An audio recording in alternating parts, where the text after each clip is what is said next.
Good morning बच्चों, क्या हाल है। चलिए, उम्मीद करते हैं आप लोग अच्छे से पढ़ाई कर रहे होंगे।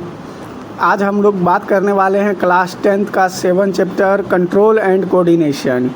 कंट्रोल एंड कोऑर्डिनेशन क्या होता है, पहले उस पर हम लोग बात कर लेते हैं। कंट्रोल और कोऑर्डिनेशन दो शब्द है। पहला है कंट्रोल। कंट्रोल का अर्थ होता है नियंत्रण करना। कोऑर्डिनेशन का मतलब होता है समन्वय, किसी में आपसी सहमति बनाना, है ना। तो हम लोग आगे बढ़ते हैं इस चैप्टर में। कंट्रोल एंड कोऑर्डिनेशन समझते हैं। कंट्रोल क्या होता है, कैसे हमारा बॉडी नियंत्रण करता है किसी भी चीज़ को, या कैसे कोऑर्डिनेट कर पाता है ना। तो हम लोग यहाँ जानेंगे दो चीज़ के बारे में, एक प्लांट के बारे में और एक एनिमल के बारे में। एनिमल कैसे कंट्रोल करता है अपने शरीर को या कोऑर्डिनेट कैसे करता है, उसके बाद प्लांट कैसे कोऑर्डिनेशन करता है या कंट्रोल करता है, उसको भी देखेंगे हम लोग, है ना। तो सबसे पहले हम लोग बात करते हैं कंट्रोल एंड कोऑर्डिनेशन में। समझ लेते हैं पहले कंट्रोल एंड कोऑर्डिनेशन क्या होता है ना।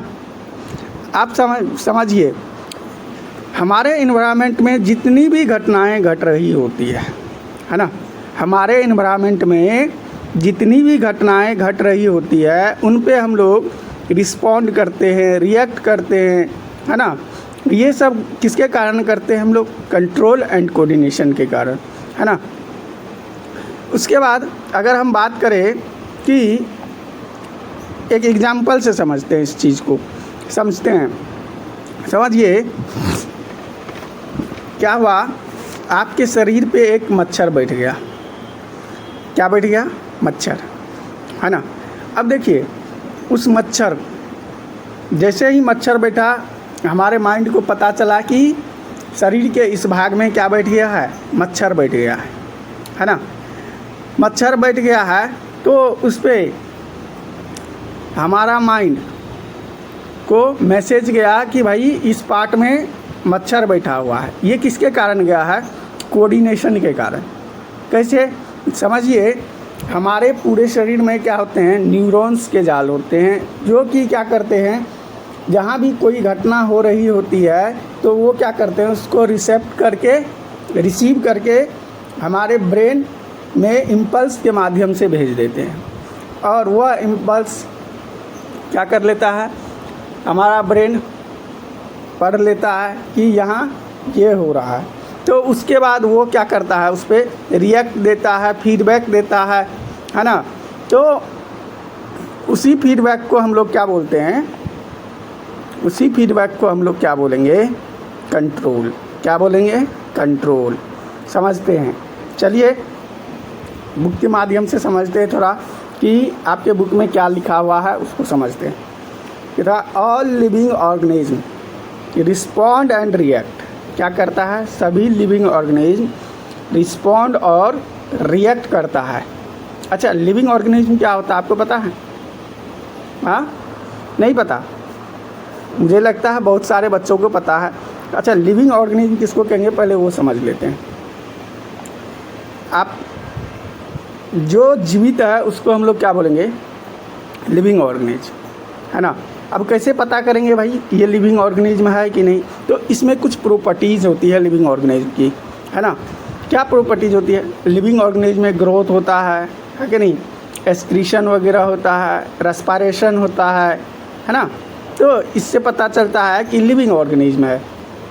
रिप्रोडक्शन कर सकते हैं लिविंग ऑर्गेनिज्म, है ना। तो लिविंग ऑर्गेनिज्म रिप्रोडक्शन कर सकते हैं, रिएक्ट कर सकते हैं, लेकिन एक इसका स्पेसिफिक कैरेक्टर क्या होता है, लिविंग ऑर्गेनिज्म को हम कैसे पहचानेंगे कि ये लिविंग ऑर्गेनिज्म है और ये नॉन लिविंग थिंग है। समझते हैं। लिविंग ऑर्गेनिज्म को पहचानने के लिए एक स्पेसिफिक कैरेक्टर होता है जिसको हम लोग बोलते हैं मेटाबॉलिज्म। मेटाबॉलिज्म कहने का मतलब क्या है, इसमें रिडक्शन होता है। क्या होता है, रिडक्शन। आप जब केमिस्ट्री पढ़ेंगे तो वहाँ पढ़ेंगे रिडक्शन, ऑक्सीडेशन, है ना। तो वहाँ पे आपको पता चलेगा रिडक्शन क्या होता है। रिडक्शन कहने का मतलब क्या है, किसी भी चीज़ को या किसी भी कंपाउंड वगैरह को ये क्या कर सकते हैं, तोड़ सकते हैं, है ना। तो उसको हम लोग क्या बोलते हैं, रिडक्शन। तो वही प्रोसेस जो होता है रिडक्शन और ऑक्सीडेशन का, उसी को हम लोग क्या बोलते हैं, मेटाबॉलिज्म, है ना। चलिए आगे समझते हैं इसमें कि इन्वायरमेंट में हमने बताया कि जितने भी चेंजेस हो रहे होते हैं हमारे चारों ओर, उन चेंजों पर रिएक्ट करना, रिस्पॉन्ड करना ही क्या कहलाता है बाबू, रिएक्ट करना, रिस्पॉन्ड करना, ये कंट्रोल एंड कोऑर्डिनेशन है ना। चलो नेक्स्ट आगे बात करते हैं कि change in the environment to which the organism respond and react are called stimuli. जब हम लोग इन्वायरमेंट के चेंजेस पर क्या करते हैं, रिस्पॉन्ड करते हैं, रिएक्ट करते हैं, तो उस चीज़ को हम लोग क्या बोलते हैं, स्टिमुलाई।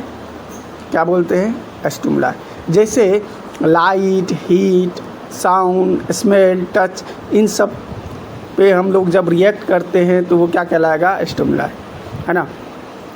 अगर हम बात करें कि हीट पे, लाइट पे कैसे रिएक्ट करते हैं, समझो आप अंधेरे कमरे में बैठे हुए हैं। कहाँ बैठे हुए हैं, अंधेरे कमरे में। अचानक किसी ने बल्ब जला दिया तो आपका आइज़ ऑटोमेटिक क्या होगा, लाइट के तरफ अट्रैक्ट हो जाएगा। तो इसमें हमने क्या किया, रिस्पॉन्ड किया, रिएक्ट किया कि नहीं। तो उसी चीज़ को हम लोग क्या बोलेंगे, कंट्रोल एंड कोऑर्डिनेशन। अच्छा हीट से लेते हैं एक एग्जांपल हीट का। आप समझो किचन में गर्म तवा रखा है और आपका हैंड क्या हो जाता है, उस तावे से टच हो जाता है। टच होने के बाद आप क्या करते हैं, तुरंत रिएक्ट करते हैं। क्या करते हैं, तुरंत रिएक्ट करते हैं। इसको हम लोग बोलते हैं रिफ्लेक्शन, है ना। समझेंगे इस चीज़ को आगे क्या होता है। चलो अगर हम बात करें, प्लांट और एनिमल दोनों क्या करते हैं, रिस्पॉन्ड करते हैं, स्टिमुलाई करते हैं, और दोनों ही डिफरेंट मैनर में करते हैं। दोनों का तरीका क्या होता है, अलग होता है। एनिमल का तरीका अलग होता है रिएक्ट करने का, रिस्पॉन्ड करने का, और प्लांट का तरीका अलग होता है रिएक्ट और रिस्पॉन्ड करने का, है ना। चलो आगे चलते हैं। अब बात करेंगे control and coordination in animal. अब एनिमल में कंट्रोल एंड कोऑर्डिनेशन के लिए दो चीज़ होता है। क्या चीज़ होता है, दो चीज़। पहला आप देखेंगे कंट्रोल एंड कोऑर्डिनेशन के लिए हमारे पास माइंड होता है, और दूसरा चीज़ क्या होता है, क्या होते हैं बताओ, कोई बता सकता है, बताएंगे। दूसरा चीज़ क्या होता है, आपको पता है, नहीं पता तो हम बताते हैं आपको। दूसरा चीज़ हमारे पास क्या होता है कि स्पाइनल कोड होता है। क्या होता है बाबू, स्पाइनल कोड, जिसको हम लोग रीढ़ की हड्डी कहते हैं, है ना। ये होता है हमारे पास रिस्पॉन्ड करने के लिए, रिएक्ट करने के लिए, है ना, कंट्रोल करने के लिए। अब समझिए, अगर हम कहें तो हमारा मेन ब्रेन कहाँ होता है, हेड में, और सेकेंडरी ब्रेन की बात करें तो सेकेंडरी ब्रेन हमारा जो होता है वो स्पाइनल कोड होता है। आपको पता है हमारे पास एक तीसरा ब्रेन भी होता है। आप लोग कमेंट में बताएंगे तीसरा ब्रेन हम लोग किसको बोलते हैं, है ना। चलिए नेक्स्ट आगे चलते हैं। Control and coordination in animal. Animal में कंट्रोल एंड कोऑर्डिनेशन कैसे होता है, तो इसमें दो तरीके से होता है। एक नर्वस सिस्टम से और दूसरा इंडोक्राइन सिस्टम। इंडोक्राइन सिस्टम क्या होता है, नर्वस सिस्टम क्या होता है, इसकी भी बात करेंगे।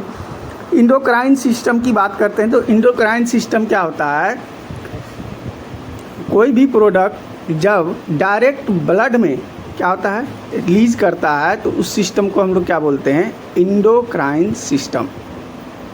अब नर्वस सिस्टम तो आप 8वीं में भी पढ़े होंगे, क्लास 8 में भी पढ़े होंगे, 9th में भी पढ़े होंगे, आपको पता होगा नर्वस सिस्टम, है ना। चलिए सबसे पहले नर्वस सिस्टम की बात कर लेते हैं। नर्वस सिस्टम क्या होता है, तो nervous system control and coordination are provided by nervous and muscular tissue. ये नर्वस सिस्टम जो होता है हमारा, कंट्रोल और कोऑर्डिनेशन किससे प्रोवाइड करवाता है, नर्वस एंड मस्कुलर टिश्यू से। अब ये देखो, ये किससे बना होता है? अगर हम बात करें नर्वस सिस्टम बना किससे होता है, तो यह नर्वस किससे बना होता है? तो ये नर्व सेल और न्यूरॉन्स के बने होते हैं। किसके बने होते हैं? नर्व सेल और न्यूरॉन्स के बने होते हैं। और यही क्या करता है, इसमें एक स्पेशलाइज्ड फॉर कंडक्टिंग इन्फॉर्मेशन होता है, जो कि इलेक्ट्रिक इम्पल्स के माध्यम से हमारे बॉडी के एक पार्ट से दूसरे पार्ट में इन्फॉर्मेशन भेजा जाता है ना। अब आगे बात करते हैं रिसेप्टर। ये रिसेप्टर क्या होता है समझेंगे। रिसेप्टर एक specialised tips of some nerve cell that detect information from the environment. कहने का मतलब क्या है कि ये एक सम स्पेशल सेल होते हैं नर्वस सिस्टम में, जो कि नर्व सेल होते हैं, वो क्या करते हैं? रिसेप्टर का काम करते हैं। किसका काम करते हैं? रिसेप्टर। यानी किसी भी मैसेज, किसी भी इंफॉर्मेशन को ये क्या करने का काम करते हैं? रिसीव करने का काम करते हैं, है ना। R for receive, R for receptor. Okay, तो इसी चीज़ को हम लोग क्या कहते हैं? रिसेप्टर्स। अब रिसेप्टर्स क्या होता है कि ये हमारे सेंस ऑर्गन में लोकेटेड होते हैं। सेंस ऑर्गन्स में लोकेटेड होते हैं। अच्छा, हमारे पास आपको पता है कितने सेंस ऑर्गन होते हैं? 5। ईयर, नोज़, आइज़, स्किन और टंग, ये 5 होते हैं। सबसे पहले हम बात करते हैं ईयर की। ईयर क्या होता है? ईयर फोनो रिसेप्टर होता है। फोनो रिसेप्टर कहने का मतलब क्या है कि ये सुन सकता है, ये सुन सकता है और उसके बाद हमारे बॉडी को बैलेंस करके भी रख सकता है। तो इसको हम लोग क्या बोलते हैं? फोनो रिसेप्टर्स, है ना। नेक्स्ट हमारे पास आता है आइज़। आइज़ क्या है? आइज़ जो होता है फोटो रिसेप्टर, ये किसी भी चीज़ को क्या कर सकता है? देख सकता है। क्या कर सकता है? देख सकता है। फोटो रिसेप्टर कहने का मतलब क्या है कि किसी भी चीज़ को देख सकता है। किसके थ्रू? लाइट के थ्रू, है ना। बिना लाइट के हम लोग नहीं देख सकते हैं। अच्छा, उसका भी कारण है, बताएंगे कि हमारे आइज़ में 2 तरह के सेल होते हैं, एक रॉड सेल, एक सर्कुलर सेल होते हैं, जिसके कारण क्या होता है कि हमारा आइज़ देख पाता है। रॉड सेल कहने का मतलब क्या है कि रॉड सेल क्या करता है? अंधेरे में हमको देखने के लिए क्या करता है? एनर्जी देता है, प्रोवाइड कराता है कि हम अंधेरे में भी देख सके। वो किसके कारण होता है? रॉड सेल के कारण। कि हम थोड़ा धुंधला भी देख पाते हैं, तो किसके कारण? रॉड सेल के कारण, है ना। चलिए आगे बात करते हैं। आगे बात करते हैं स्किन। स्किन क्या होता है? थर्मो रिसेप्टर होता है। थर्मो रिसेप्टर, थर्मो का मतलब क्या होता है बाबू? Heat and cold. ये टच से पहचान जाता है कि क्या है, कोई भी ऑब्जेक्ट गर्म है या ठंडा है, ये छू के पहचान लेता है। अच्छा, आप लोग कमेंट में बताएंगे कि हमारे शरीर का सबसे लॉन्गेस्ट ऑर्गन कौन सा है ना।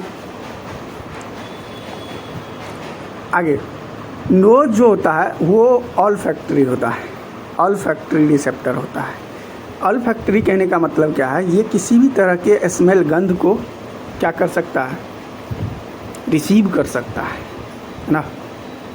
और गंध पे रिसीव करने के बाद रिएक्ट भी कर सकता है। नेक्स्ट हमारा टंग जो है वो गैस्ट्रो रिसेप्टर होता है। गैस्ट्रो रिसेप्टर कहने का मतलब क्या है कि ये टेस्ट को डिटेक्ट कर सकता है, डिडक्शन टेस्ट को डिटेक्ट कर सकता है। चलिए आज के लिए यहीं तक रहने दीजिए, फिर कल नेक्स्ट लेक्चर में हम लोग बात करेंगे आगे न्यूरॉन्स वगैरह पे। Thank you.